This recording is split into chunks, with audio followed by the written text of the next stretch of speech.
C'est une première. Le gouvernement guinéen, à compter de ce 25 juin 2025, lance la toute première édition des Journées de la planification et de la coopération internationale.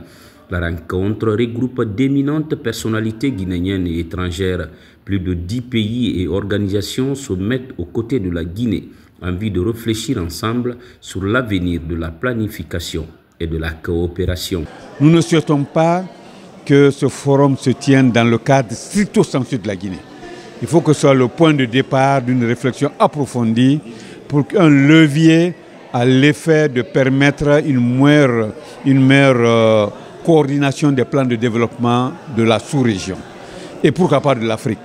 À travers les JPCI, Journée de la planification et de la coopération internationale 2025, le ministère du Plan et de la coopération internationale veut offrir un espace d'échange sur les politiques publiques, les réformes et les mécanismes de mobilisation des partenaires. Ces deux journées nous permettront à l'avenir de mieux collaborer pour l'action gouvernementale et au niveau des États membres bien évidemment, mais aussi au niveau régional. Donc c'est important que cette journée, que nous puissions ensemble tirer des leçons de cette journée et pouvoir avancer ensemble en tant que région pour garantir l'émergence économique de tous nos États membres et que aucun pays ne soit laissé à la traîne.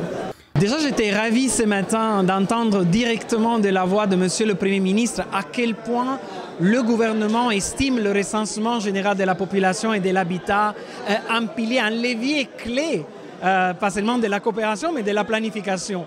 Parce que si on n'arrive pas à connaître où se trouve chaque Guinéen et chaque Guinéenne dans le pays, quels sont les besoins, quelle est leur tranche d'âge, etc., c'est difficile de caler des investissements. Et donc, ce pilier d'assistance technique au recensement, dont les dénombrements vont commencer bientôt dans les jours qui suivent, est un pilier dont on est très fier en tant qu'institution internationale, mais aussi tel qu'un des piliers clés du programme Simandou 2040, le pilier santé et bien-être. Aux côtés du Premier ministre, chef du gouvernement Amadou Ouriba et du ministre du Plan Ismaël Nabé, les membres du CNRD et du gouvernement, le secteur privé, les ONG et cadres de l'administration, une volonté collective de s'associer à cette initiative pour mieux comprendre les missions du ministère du Plan et de la coopération internationale et valoriser son rôle stratégique dans l'action publique.